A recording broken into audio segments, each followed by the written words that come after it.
बिस्मिल्लाहिर्रहमानिर्रहीम। प्रोग्राम हकीकत क्या है में मैं हूं आगा साजिद शाह। नाज़रीन, आज बात करेंगे ब्रेस्ट कैंसर के हवाले से।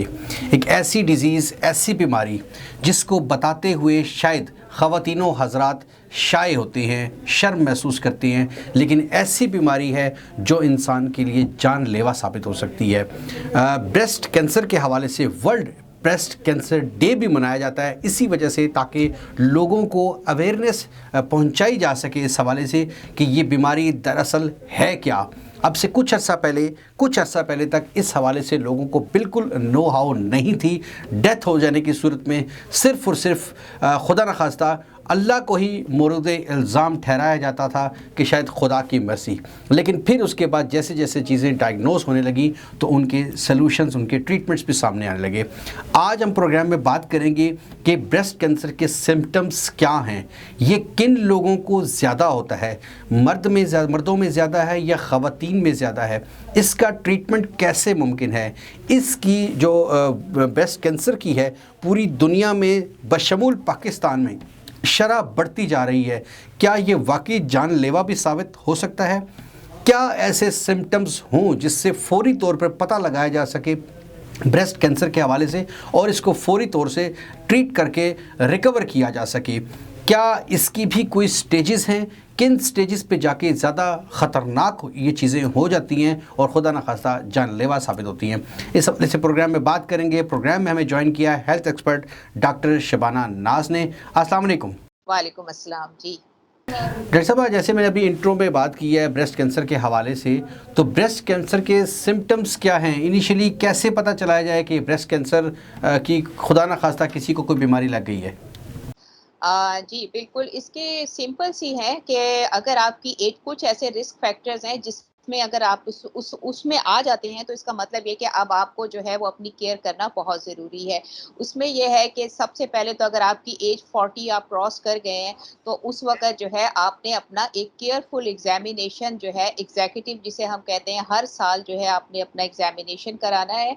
और दूसरा ये कि अपना महीने में 1 दफ़ा जो है आपने सेल्फ असेसमेंट यानी खुद से जो है वो अपना एग्जामिनेशन, ब्रेस्ट एग्जामिनेशन करना है। अगर आपको कोई ऐसी गुठली महसूस होती है, बेशक उसमें दर्द है या नहीं, या फिर आपकी स्किन जो है वो ब्रेस्ट के ऊपर जो है उसमें चेंजेस आ गई हैं, उसके कलर में चेंजेस आ गई हैं, या कोई डिंपल पड़ गया है, या फिर ऐसा है कि आपकी बगल में कोई गुठली बन गई है, उसमें सोजन हो गई है, तो ये कुछ चीज़ें ऐसी होती हैं जो कि शुरू के स्टेजेस की जो है वो साइन सिम्टम्स होती हैं। अगर आपको इसमें थोड़ा-सा भी कोई डाउट फ़ील हो रहा है, बेशक हो सकता है कि वो ये ब्रेस्ट कैंसर ना हो, लेकिन उसके बावजूद भी आप फ़ौरन अपने डॉक्टर से या अपने कोई भी जो मुआलिज है जिसको आप दिखाते हैं फ़िज़िशियन, आप उससे रुजू करें। ठीक ठीक हो गया।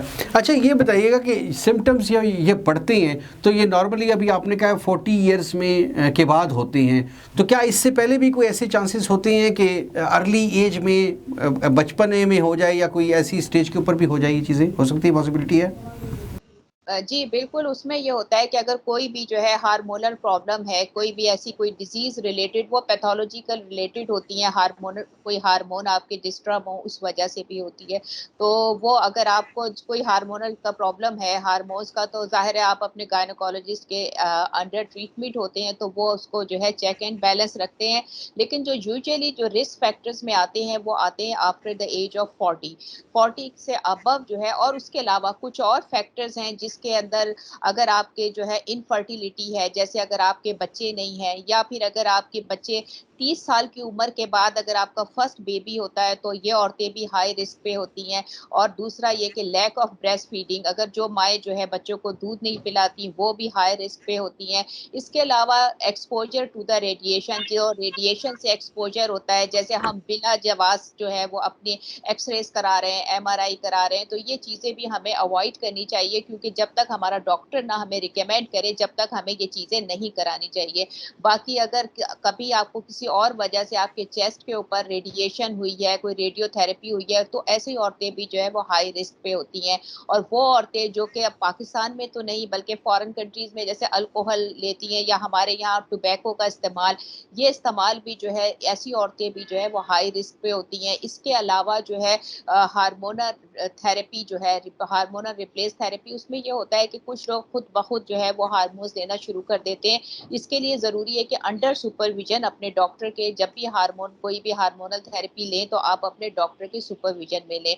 और इसके अलावा वो औरतें जिनका सेडेंटरी लाइफ़स्टाइल है, बैठी रहती हैं, उनका वेट बढ़ गया, ओबेसिटी हो गई, तो उसमें भी जो है ये हाई रिस्क होता है ऐसी औरतों के अंदर भी कैंसर का। तो ये कुछ ऐसी वजूहात है, ये कुछ ऐसे, वैसे तो ये जेनेटिक 10% जो इसकी कहा जाता है, जो हिस्ट्री आती है वो फैमिली हिस्ट्री। अगर आपकी फैमिली में ऑलरेडी किसी को ब्रेस्ट कैंसर है तो ऐसा होता है कि कुछ ऐसे जीन्स हैं जिनको हम BRCA1 कहते हैं, BRCA2, ये मदर से जो है अपने बच्चों में ट्रांसफर होते हैं और इसकी वजह से भी जो है वो म्यूटेशन होती है, जिसे डीएनए म्यूटेशन कहते हैं, डैमेज डीएनए होते हैं। तो ये बॉडी उससे मदर से अपने बच्चों में ट्रांसफर हो जाते हैं। अच्छा, नॉर्मली क्या होता है? जी, एक और चीज़ आपको बताऊँ, नॉर्मली होता ये है कि हमारा जो इम्यून सिस्टम है, वो इस तरह के डैमेज डीएनए जो सेल्स होते हैं, इनको डिस्ट्रॉय करता है, ढूँढता है, डिस्ट्रॉय कर देता है। लेकिन अगर आपका इम्यून सिस्टम जो है वो फेल हो जाता है और उसको नहीं ढूँढ पाता, तो भी जो है ये कैंसर कॉज़ करते हैं। जी। तो आप ये समझती हैं कि कोविड के दौरान भी इम्यून सिस्टम कमज़ोर हो जाता है, तो इसके चांसेस बढ़ सकते हैं, ये फैल सकता है या इनिशिएट हो सकता है? देखिए, इसका इम्यून सिस्टम का जहाँ तक ताल्लुक है, कोई भी बीमारी, अगर आपका इम्यून सिस्टम आपका वीक है, आपका इम्यून सिस्टम प्रॉपर जो है वो काम नहीं कर रहा, तो कोई भी डिजीज, आप हर बीमारी से जो है वो आप प्रोन हो जाते हैं। मतलब कोई भी बीमारी आपकी बॉडी पे, अब पर्टिकुलर बीमारी नहीं कि ब्रेस्ट कैंसर या कुछ, लेकिन हर बीमारी, किसी भी किस्म की जो बीमारी है, आपकी बॉडी के अंदर इतनी ताकत नहीं रहती कि वो किसी भी किस्म की बीमारी को रोक सके। डिफेंड कर सके। ठीक है। अच्छा, आम तौर से ब्रेस्ट कैंसर का जो की बीमारी है मौसूम कर दी गई है वो ख़वातीन के हवाले से, तो आप ये समझती हैं कि मर्दों में भी ये बीमारी है या शरह कम है या ज़्यादा है, क्या समझती हैं? जी, ये बिल्कुल बहुत अच्छी एक आपने बात पूछी। होता ये है कि हम लोगों ने एक दफ़ा, हमारे पास पेशेंट आए, वो यही पूछते हैं, डॉक्टर साहिबा हमने रिसर्च उन्होंने कहीं पढ़ी होगी, उन्होंने लिखा कि जो ये कैंसर है उसकी शरह इतनी है, उसमें कुछ मर्द हैं, कुछ औरतें हैं, तो कह रहे हैं गलती से जो है ये रिसर्च छप गई। तब उन्होंने उन लोगों को समझाया, लोगों को ये बात ही नहीं पता कि 1% जो है ये ब्रेस्ट कैंसर मर्दों में भी होता है। और उसकी वजह ये है कि वही हार्मोन जो औरतों में होते हैं वो मर्दों में भी मौजूद होते हैं। अगर उसमें कोई डिस्टर्बेंस हो जाए, तो अभी जैसे एक कैलकुलेशन स्टैटिस्टिक बताती है रिसर्च के हिसाब से कि पाकिस्तान में भी और पिछले दिनों जो है वो तकरीबन 2,500 से भी ज़्यादा जो है वो ब्रेस्ट कैंसर मर्दों में डायग्नोज हुआ और तकरीबन 500 डेथ्स जो हैं वो इसकी ब्रेस्ट कैंसर से मर्दों की हुई। यानी मर्दों में है लेकिन 1% ना होने के बराबर है, लेकिन फिर भी इसके चांसेस होते हैं मर्दों में भी। और अगर ओवरऑल दुनिया में देखा जाए, आप ये देखिए कि 2.5 मिलियन 2020 की जो कैलकुलेशन है स्टैटिस्टिक के हिसाब से डब्ल्यूएचओ देती है, 25 लाख के करीब जो है ये केसेस रजिस्टर हुए हैं ब्रेस्ट कैंसर के। और अगर हम पाकिस्तान के लेते हैं तो पाकिस्तान में अभी 2020 की अगर आप बात करते हैं तो तकरीबन 36, अच्छा, 2018 से जो कैलकुलेशन हुई तो वो तो तकरीबन 40,000 है, लेकिन अब कुछ नई रिसर्चेस कहती हैं कि 36,000, यानी 4,000 आप नीचे आ गए। और उसमें तकरीबन 13,000 के करीब जो है वो डेथ्स हुई।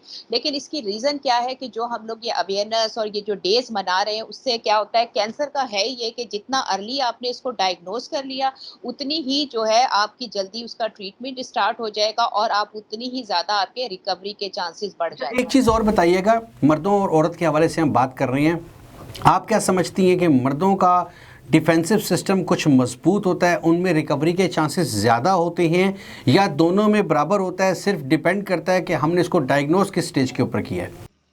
देखिए, मर्दों के अंदर रिकवरी सिस्टम इसलिए ज़्यादा स्ट्रॉन्ग होता है, मर्दों का इम्यून सिस्टम ज़्यादातर स्ट्रॉन्ग होता है, लेकिन कुछ मर्द ऐसे जो अल्कोहल लेते हैं, टोबैको है, सिगरेट पीते हैं, तो उनका इम्यून सिस्टम वीक हो जाता है। और मर्दों में सिर्फ 1% जो है वो इसके चांस होते हैं। तो 1% से मुराद ये कि बहुत कम, शाज़ो नादर होता है और उसमें रिकवरी ज़्यादा तेज़ी से होती है। लेकिन फीमेल्स में क्योंकि उनके यहाँ डिलीवरीज़ हैं, प्रेगनेंसीज़ होती हैं, उसके अलावा और मल्टीपल प्रॉब्लम्स हैं, ब्रेस्ट फीडिंग है, ये सारी चीज़ें जो हैं, ये कुछ ऐसे फैक्टर्स हैं जो इसको और ज़्यादा बूस्ट करते हैं, बहुत ज़्यादा कॉस्ट मतलब क्रिएट करते हैं आपके ब्रेस्ट कैंसर का। जी। अच्छा, एक चीज़ ये बताइएगा कि ऐसे कौन से टेस्ट, आपने कहा कि 40 इयर्स के बाद चांसेस ज़्यादा होते हैं, तो ऐसे कौन से टेस्ट रेगुलर करवाए जाएं आफ्टर 40 इयर्स, और कितने अरसे के बाद करवाने चाहिए ऐसे टेस्ट, ताकि अगर कोई ऐसी बीमारी है तो फौरी डायग्नोज हो सके? देखें, इसके लिए कहा जाता है कि 40 इयर्स के बाद जो है या 50 इयर्स या 1 साल में एक दफ़ा मेमोग्राम एक टेस्ट होता है, वो आपने एक्स-रे जिसे हम कहते हैं, वो आपका ब्रेस्ट का एक्स-रे होता है। मेमोग्राम 50 इयर्स 40 इयर्स के बाद आपका कराया जाता है, जिसमें डायग्नोज़ अगर थोड़ा बहुत भी कुछ है, तो आपको फ़ौरन ही आपको शक अगर हो जाता है, तो फिर आपकी बायोप्सी सेकंड टेस्ट जो किया जाता है, अल्ट्रासाउंड गाइडेड बायोप्सी कराई जाती है। अगर उसमें भी पॉज़िटिव आ गया, तो उसके बाद डिफरेंट अगर कन्फर्मेटिव टेस्ट, हार्मोनल टेस्ट वगैरह कराए जाते हैं। अच्छा, अगर यंग एज की बात करें तो यंग एज में जो है वो अल्ट्रासाउंड से भी डायग्नोज हो जाता है लड़कियों में, यंग लड़कियों में। और अगर अबव 40 टू 45 है तो उसमें ज़्यादातर मेमोग्राम किया करा जाता है। और हर एक फीमेल को जो अबव 45 होती है, उनको ये कहा जाता है कि आप साल में एक दफ़ा जो है वो अपना मेमोग्राम कराएं, और महीने में एक दफ़ा अपना सेल्फ असेसमेंट, आपने खुद से सेल्फ एग्जामिनेशन करना है कि कोई गुठली तो नहीं हो रही, जैसा मैंने आपको साइन सिम्टम्स बताई, बगल में कोई सूजन तो नहीं हो रही, आपकी स्किन के अंदर कोई गड्ढा या डिंपल तो नहीं पड़ रहा, आपका किसी किस्म का ब्रेस्ट में से डिस्चार्ज तो नहीं हो रहा। तो ये साइन सिम्टम्स अगर आपको नजर आती हैं तो फौरन ही अपने डॉक्टर या ऑन्कोलॉजिस्ट तो बाद में होगा, पहले आप अपने फिजिशियन के पास जाएं, वो आपको रेफर करेगा अपने ऑन्कोलॉजिस्ट उसे कहते हैं जो कैंसर का इलाज करता है। अच्छा, एक चीज़ डॉक्टर साहब और बताइएगा कि वक्त के साथ साथ ये चीज़ें सामने आती हैं, डायग्नोज होती हैं, तो इस हवाले से हमें ये बताइएगा कि कौन सी जो ग़िज़ाएँ हैं खाने में जिसमें एहतियात करनी चाहिए? देखिए, जहाँ तक हम इसका कोई एक्चुअल कॉज़ अननोन है, कि आपको नहीं पता कि ब्रेस्ट कैंसर होता किस वजह से, यूजुअली कहते हैं फैमिली हिस्ट्री, तो इसमें एक्चुअल कॉज़ तो कुछ भी नहीं, लेकिन ज़्यादातर ये किया जाता है कि वो चीज़ें खाई जाएँ जिससे आपका इम्यून सिस्टम स्ट्रॉन्ग हो। स्पेशली आपने इसमें एक कॉम्बिनेशन है बहुत अच्छा, इसे कहते हैं येलो एंड ग्रीन का कॉम्बिनेशन जो है वो आपने लेना होता है। उसमें येलो से मुराद ये कि जितनी भी येलो फ्रूट्स हैं, जितनी भी सब्जियां हैं ग्रीन पत्तों वाली, उसमें जैसे सिट्रस फ्रूट है, आपका ऑरेंज है, आपके लेमन है। डॉक्टर साहब, कैंसर से बचने के लिए बता रही हैं आप या कैंसर के ट्रीटमेंट के लिए? ट्रीटमेंट के लिए बता रही हूँ, जो कि अगर आप ये ग़िज़ाएँ अपने इस्तेमाल करेंगे तो इससे आपके कैंसर के चांस कम हो जाते हैं। और सब्ज़ पत्तों वाली सब्ज़ियाँ आप लें, जैसे आपको कैप्सिकम, शिमला मिर्च है, उसके अलावा जितनी भी सब्ज़ियाँ हैं हरे पत्तों वाली, वो सारी आप लें ज़्यादा से। और पेठा जो है, कद्दू जिसे आप कहते हैं, आप लोग अपनी ज़ुबान में उसे क्या कहते हैं, हम लोग उसको पेठा कहते हैं, पीले रंग का जो होता है, वो पेठा, ये कद्दू, तो इस तरह की चीज़ें जो है वो आप अपनी, और ओमेगा 3 का इस्तेमाल आप ज़्यादा से ज़्यादा करें। ओमेगा 3 जो है जैसे फ़िश में है, अंडे में है, मछली में है, और उसके अलावा जो है अलसी के बीज हैं, इसमें होता है। ये सारी चीज़ें जो है वो, और अच्छा, एक नई रिसर्च आई है 2003 में कि अंडे की जो ज़र्दी है, वो 18% जो है वो रिस्क कम करती है आपका ब्रेस्ट कैंसर का। तो अपनी खुराक में जो है वो अंडे की ज़र्दी का इस्तेमाल भी करें। ये वो ग़िज़ाएँ हैं जिनको खाने से जो है वो आपका कैंसर से बचाव की तदबीर हो सकती है। लेकिन जो आपने ग़िज़ाएँ छोड़नी हैं, डर की वजह से कि इससे खुदा ना ख़ास्ता आपको कैंसर ना हो जाए। एक्चुअली इन ग़िज़ाओं से कैंसर नहीं होता, लेकिन ये है कि इसकी वजह से आपका इम्यून सिस्टम भी वीक होता है। जैसे वो जितने भी जंक फूड्स हैं, एसिडिक ग़िज़ाएँ हैं, पिज़्ज़ा है, बर्गर है, चीज़ है, बटर है, इन चीज़ों को आप अवॉइड करें, क्योंकि इससे आपका वज़न बढ़ता है, कोलेस्ट्रॉल बढ़ता है, ओबेसिटी होती है, आपके इस वजह से इन चीज़ों को आपने अवॉइड करना है। और हेल्दी फूड। ये बताइएगा, इसके अगर कोई प्रेग्नेंट खातून है और ये डायग्नोज हो जाती है बीमारी, तो क्या यही बीमारी अगले आने वाले बच्चे में ट्रांसफ़र होने के चांसेस भी हैं? देखें, वैसे तो ये फैमिली हिस्ट्री काउंट करती है 10%, कि अगर आपकी फैमिली हिस्ट्री में है कैंसर, तो ये पॉसिबल है कि आपकी बच्चों में भी ये ट्रांसफ़र हो जाए। लेकिन इसका ताल्लुक इससे नहीं है कि फ़ीमेल अगर प्रेग्नेंट है और फिर डायग्नोज़ हुआ, ज़रूरी नहीं होता कि ये आपकी फ़ौरन या आपकी मदर से आपकी औलाद में हो, ये आपकी जो है स्किप भी कर जाती है। एक जनरेशन स्किप करके आपकी नानी से हुई, आपकी दादी को है, आपकी नानी को है, आपकी मदर को है, ज़रूरी नहीं कि सिर्फ मदर से बेटे में आए, आपकी जो है पिछली जनरेशन से भी ये स्किप करके जा सकती है। तो इसमें आप कुछ नहीं कह सकते, बस एक तो बचाव बचाव करें और अपना और अच्छा कैंसर का कोई इतना खतरनाक नहीं है अगर आपकी फैमिली हिस्ट्री में भी है, अगर आप प्रॉपर एग्जामिनेशन करते हैं, प्रॉपर वक्त पे अगर आप डायग्नोज कर लेते हैं तो आप इस बीमारी से निजात पा सकते हैं और एक हेल्दी लाइफ गुजार सकते हैं। ठीक हो गया।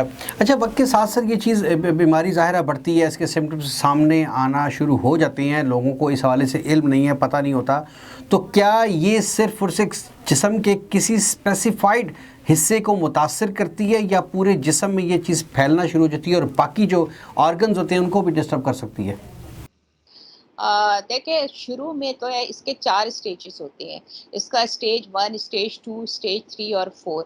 स्टेज 1 और स्टेज 2 में तो ये लोकल, इसको हम अर्ली स्टेज कहते हैं। इन स्टेज में आपका अगर डायग्नोज हो जाता है, सपोज अगर आपका स्टेज 1 में डायग्नोज हो गया, शुरू में ही आपको गुठली महसूस हुई, दर्द नहीं है और आपका वो लोकल एरिया में है, तो उसमें चांसेस जो डॉक्टर्स कहते हैं, रिसर्चेस कहती हैं 90 टू 95% जो है रिकवरी के चांसेस होते हैं और यानी कि पेशेंट कंप्लीटली क्योर हो जाती है। और स्टेज 2 में भी जो है वो 80 टू 85% रिकवरी के चांसेस होते हैं, जबकि स्टेज 3 और स्टेज 4 को एडवांस स्टेज कहते हैं। लेकिन स्टेज 3 में भी अगर पेशेंट आ जाता है तो उसमें भी 60 टू 65% जो है वो आपके रिकवरी के चांसेस होते हैं। लेकिन अगर हम बात करते हैं स्टेज 4 जो है वो मेटास्टेसिस स्टेज कहलाती है, जिसमें आपका जो ओरिजिनल जगह है कैंसर की, जैसे ब्रेस्ट सेल से ये स्टार्ट होता है, तो ये हमारे ब्लड के ज़रिए और हमारा एक ड्रेनेज सिस्टम है जिसे लिम्फेटिक ड्रेनेज कहते हैं। लिम्फेटिक ड्रेनेज के ज़रिए ये हमारे जिस्म के दूसरे हिस्सों तक फैल जाता है। इसीलिए इसको एडवांस स्टेज कहते हैं और वो फैलता है आपकी हड्डियों में, आपके लीवर में, आपके लंग्स में और आपके ब्रेन तक फैल सकता है। तो वो जो स्टेज है उसको एडवांस स्टेज कहते हैं। लेकिन एडवांस स्टेज में भी अगर प्रॉपर ट्रीटमेंट होता है तो भी उसमें 20 टू 24% जो है वो रिकवरी के चांसेस होते हैं और अक्सर जो रिसर्चेस कहती हैं कि पेशेंट 5 ईयर तक भी सर्वाइव कर जाते हैं। तो मतलब कोई भी जो स्टेज है वो होपलेस नहीं होना और उस स्टेज में आपने ट्रीटमेंट लेना है। और अल्लाह के फजल से अब तो इतनी रिसर्चेस और ऐसी मेडिसिन आ गई हैं, टारगेटेड थेरेपी आ गई है, जिससे जो है पेशेंट्स को बड़ी जल्दी रिकवर किया जा सकता है। डॉक्टर साहब, ये कितने अरसे में फैलती है? इसको को टाइम लगता है या एकदम से ये फैल जाती है? देखिए एकदम से नहीं फैलती, ये डिपेंड करता है कि आपका कैंसर किस टाइप का है और किस जगह है और क्या उसकी लोकेशन है और कितना है कि साल, 2 साल, 5-10 साल लगते हैं या चंद माह के अंदर ये फैल जाती है? ये देखें इसका डिपेंड करता है कि आपको किस टाइप का कैंसर है। ब्रेस्ट कैंसर की भी टाइप है ना, एक तो जो है इसमें लोबुलर है, डक्टाइल है, हर तरह के 3-4 किस्म के इसके कैंसर होते हैं और हर किस्म का कैंसर जो है उसकी अलग फैलाव का तरीका है, वो कितने एरिया में जाता है। एक डीपली इन्वेसिव होता है, डीप एरिया तक जाता है, एक लोब्यूल्स को सिर्फ जो है उसको अफेक्ट करता है। तो ये इसका फैलाव जो है ये डिपेंड करता है टाइप ऑफ कैंसर के ऊपर।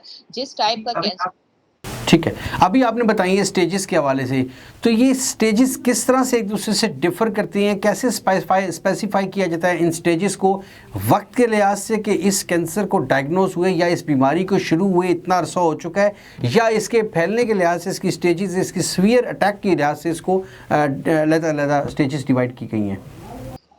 देखें ये जो स्टेजेस का जहाँ तक ताल्लुक है, ये आप, मैं या आम आदमी जो है इसको ऐसे डायग्नोज नहीं कर सकता। ये बाकायदा से जो है इसकी स्क्रीनिंग होती है। अगर आपके इसमें मेमोग्राम में या आपकी बायोप्सी में ये आ जाता है तो उसके हिसाब से फिर डॉक्टर्स के अपना क्राइटेरिया होता है, कुछ स्केल्स होते हैं जिसके बेसिस पर वो इसको जो है क्लासिफाई करते हैं कि ये आपका स्टेज 1 है, स्टेज 2 या स्टेज 3।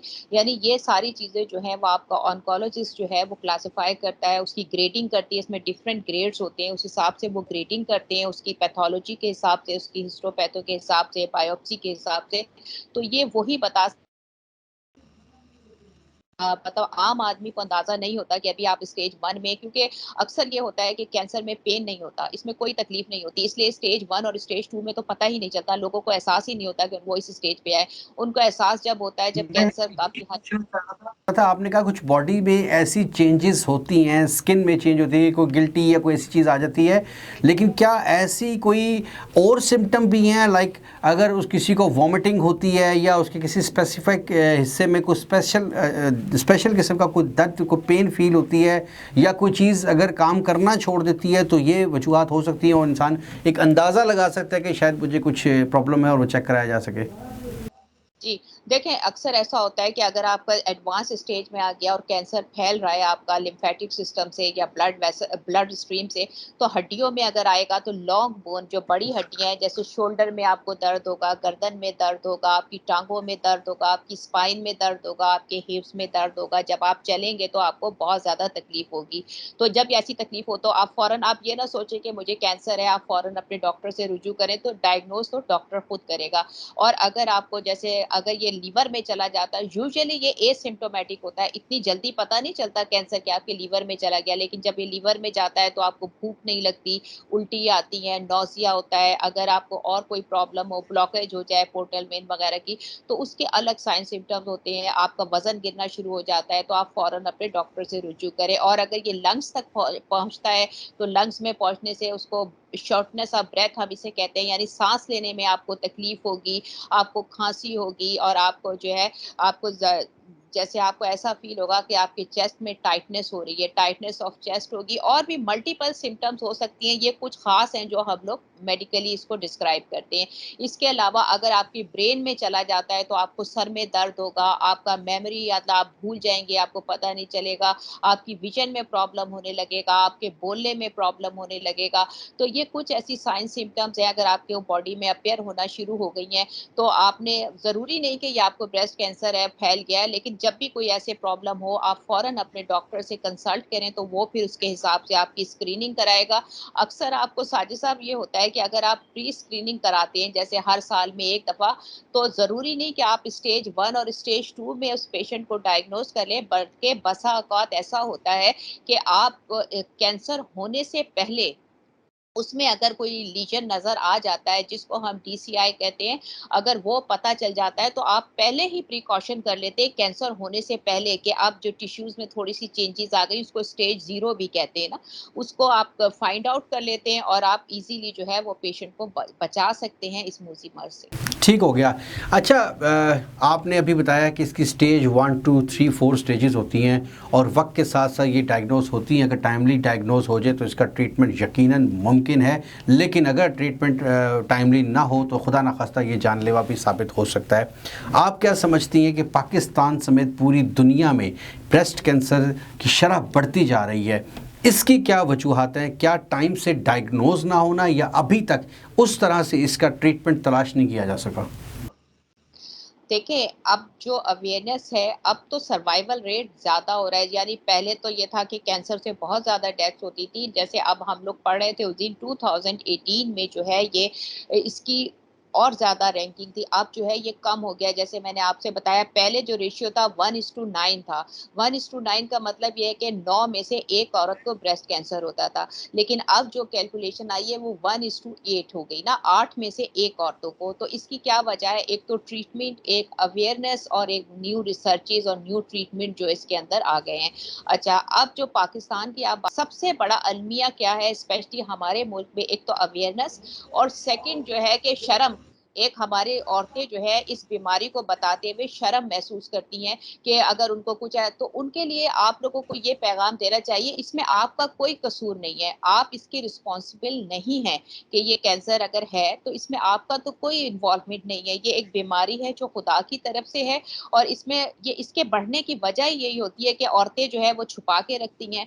इसका ये है कि बच्चियां, अगर उनको बच्चियों को होता है तो उनकी माओं को चाहिए कि अपनी बच्चियों को जो है वो केयर करें, उनको ये बातें सिखाएं, और अगर कोई ऐसी चीज होती है तो हस्बैंड को भी चाहिए कि वो अपनी बीवी का ट्रीटमेंट जो है वो फौरन कराए, क्योंकि शर्म और हया के चक्कर में ये बीमारी बड़ी तेजी से आपकी बॉडी में फैल जाती है और आपकी जिंदगी को भी खतरा है, क्योंकि ये जानलेवा बीमारी है।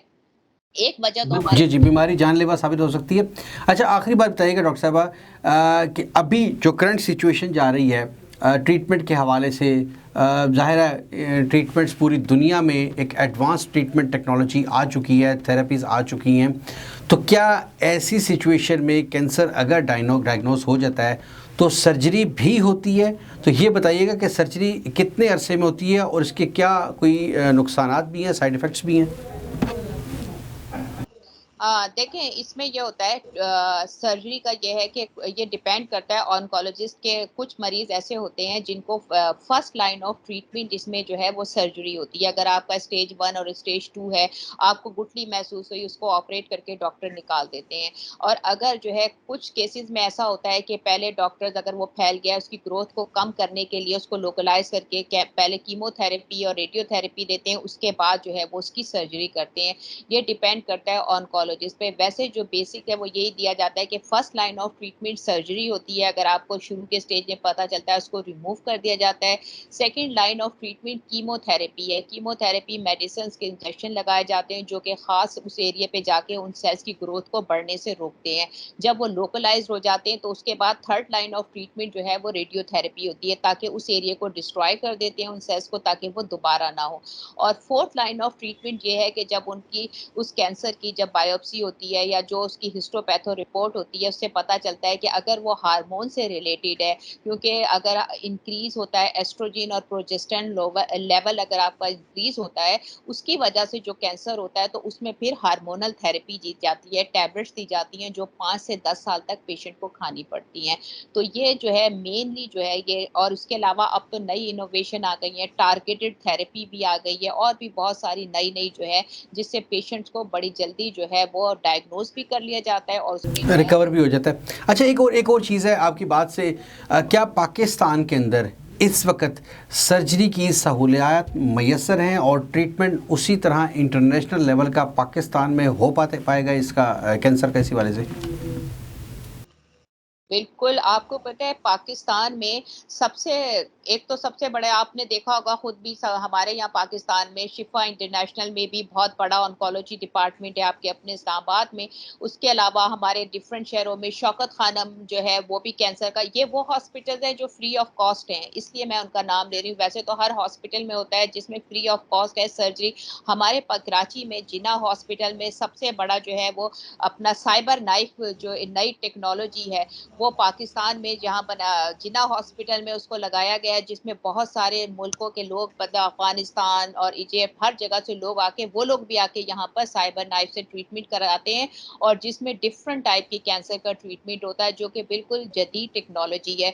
तो पाकिस्तान में तकरीबन हर तरह की जो है वो लेटेस्ट जो है वो टेक्नोलॉजी मौजूद है, अच्छे से अच्छे डॉक्टर्स। बहुत शुक्रिया, बहुत शुक्रिया डॉक्टर साहबा, बड़ी डिटेल से गुफ्तगू हुई ब्रेस्ट कैंसर के हवाले से। ऐसा टॉपिक, ऐसी बात, ऐसी बीमारी जिसके हवाले से लोगों को शायद अवेयरनेस नहीं है, अगर किसी को कहीं से कुछ इन्फॉर्मेशन मिल जाती है तो फैमिली टाई की वजह से, शर्म की वजह से ख़ास तौर पे ख़वातीन इसको डिस्क्लोज़ नहीं कर पाती और खुदा ना खास्ता फर्स्ट 2 स्टेजेस पे अगर ये डायग्नोज बीमारी ना हो तो खुदा ना खास्ता ये जानलेवा भी साबित हो सकती है। ये बीमारी आगे ट्रांसफ़र भी हो सकती है। इसको टाइमली ट्रीट करना चाहिए और बड़ी डिटेल के साथ, बड़े खूबसूरत अंदाज में इसके ट्रीटमेंट के हवाले से और इसके बचाव के हवाले से और इसके दौरान यानी इस बीमारी के दौरान कौन कौन सी ग़िज़ाओं का इस्तेमाल बेनिफिट साबित हो सकता है, बेनिफिशरी साबित हो सकता है। और साथ साथ डॉक्टर साहब ने बात की कि पाकिस्तान में कहाँ कहाँ और कैसे कैसे इसका इलाज मुमकिन है। बड़ी डिटेल से गुफ्तगू हुई, यकीनन आप तक बड़ा